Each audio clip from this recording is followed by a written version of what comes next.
Hey, and welcome to Risky Business Engineering Safe Gymnastics. This is a brief presentation of the full-length version that you'll see at Congress 2017. So sit back and enjoy. If you'd really like to see the whole thing, we'd love to have you at the presentation. It's Saturday at 1 o'clock. So Risky Business was prepared by David Holley and Tiffany Warren at ASI Gymnastics. We're both out of Texas. I'm the owner and CEO and president of ASI. That's my family that you're looking at right there. I'm an industrial engineer and a computer science engineer by trade, and then I've owned ASI for 26 years. One of the things we like to do is have a lot of fun there. ASI obviously was founded in 1991. We have 10 locations in the Texas area, and we do over 11,000 students. What's significant about this presentation is that we have over 1.5 million visits per year, and that's a lot of people flowing through. That's parents dropping their kids off, picking them up, kids coming to class, kids coming to special events like our open gyms, our camps, and obviously attending multiple times per week for team and things like that. We believe gymnastics is the best development activity for your child. Our mission statement is offer the best gymnastics instruction possible to each child at their level. This is a picture of our kids who just won North Texas State, the boys team this year. And these are some of our, we call Jimmy kids, the kids with autism and other disorders that we work with. So it doesn't really matter where you come from. We like to work with every kid at their level. So as an engineer, this is a standard deviation chart. And so what we do is we look at kids from all spectrums. So obviously, kids that are kind of have average athletic ability will fall in this range. Kids that have special athletic ability, like Simone, would fall in this range. And then there are kids that have other special athletic abilities that we deal with. At ASI, we try to develop programs that bring those into all of the normal spectrum and try to deal with them that way. So we try to engineer our product that way. So, in our opinion, if you operate out in one of these areas here, then you're going to be operating more in a risk area. And the more you operate in a risk area, the more you look at allegations, which is really the goal of this presentation, is to address this. We want to develop business goals and objectives that kind of bring everything into the middle. So let's look at what's going on in our sport today. Obviously this year we've been rocked with all kinds of allegations. And y'all know this stuff. And then there are books about this that have been out for years. This goes back even all the way to 1984 and before. I've been in the sport since 1991, been in the Texas area, so I've pretty much seen a lot of this stuff firsthand.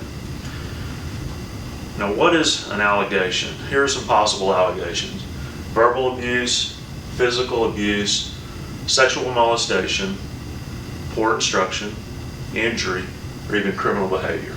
As simple as someone stole my purse in your gym. Here's the definition of an allegation: a claim or assertion that someone has done something illegal or wrong, typically made without proof. And that's what somebody usually doesn't understand, is typically these allegations are made with no proof. So we're going to explore that in this presentation. Here are some risk states of an allegation. And this is something we'll explore in the presentation. No proof, then there's unknown risk, obviously. You come in and say, well, we don't have any proof. I have no idea what my exposure is. If the claim is proven false, this may strike some of you as unusual, but you still have high risk.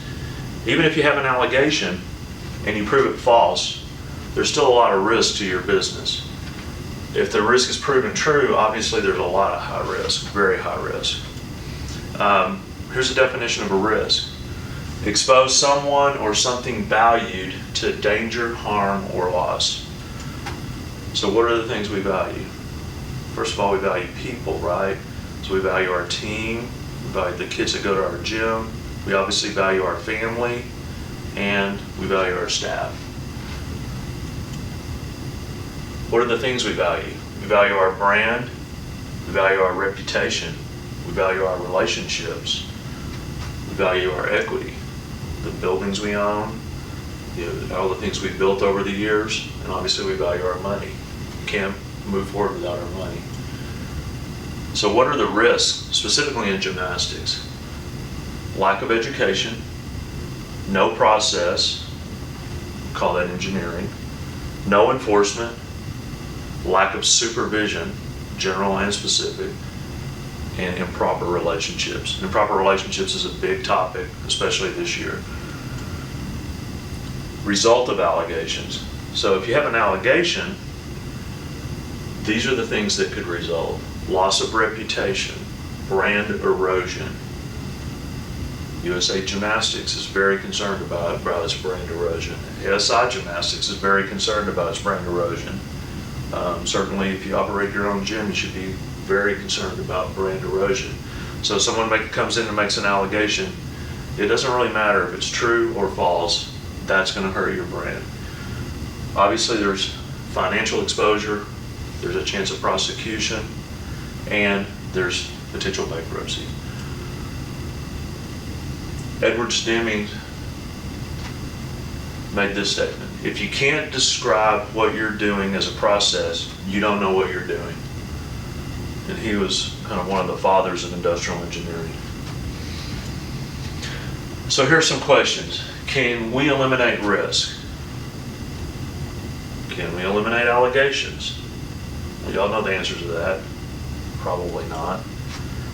But we can and we should engineer safe gymnastics. So what is safety engineering? So you say engineer safe gymnastics, so you flip that around. Safety engineering is a discipline. Automobile engineers use it. Everyone in all major industry use it. The purpose of safety engineering is to control risk by reducing or completely eliminating it. That's a classic definition of it. It aims to reduce the rate of failures, and if failures do occur, the failure is not life-threatening. So obviously in our sport, we want to reduce the rate of failure, i.e. broken legs, broken arms, twisted ankles. But if they do occur, then the failure is not life-threatening. That's why we do spotting. So we've done a really good job actually in this sport to do safety engineering, because our failure rate in this area for catastrophic failures is actually very low compared to, say, cheerleading. Safety engineering begins during the design of a system or a product development. So at ASI, we strongly work on our product development all the time. And safety engineering is a big component of that. So the goal is 0 allegations. So just think if we could get down to 0 allegations. So that's the goal of safety engineering. Now let's look at allegations and superimpose that against risk. So if you go to a no risk environment, obviously that would make life pretty boring. Then you can get to 0 allegations. If you take some risk, but very low risk, you can get to a low allegation. So you would have very infrequent and probably not substantial allegations. If you take high risk, then you're going to have many allegations, and the allegations could be fairly substantial, very serious. So it's just a matter of where you want to operate on this business spectrum. So Philip Crosby, who's a leading quality expert, states, in a true 0 defect approach, there are no unimportant items. Industrial engineering. Optimize the process. Industrial engineers deal with the optimization of complex processes or systems.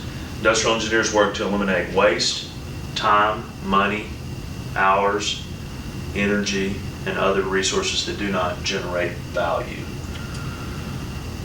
So our goal at ASI is to obviously optimize all those processes, meet our business objectives and our goals while we're generating value. So here's what we're talking about. So you've got all these kids and you've got your business goals, and if you come out in this area, you're probably taking more risk. come over in this area, you're probably taking a little more risk.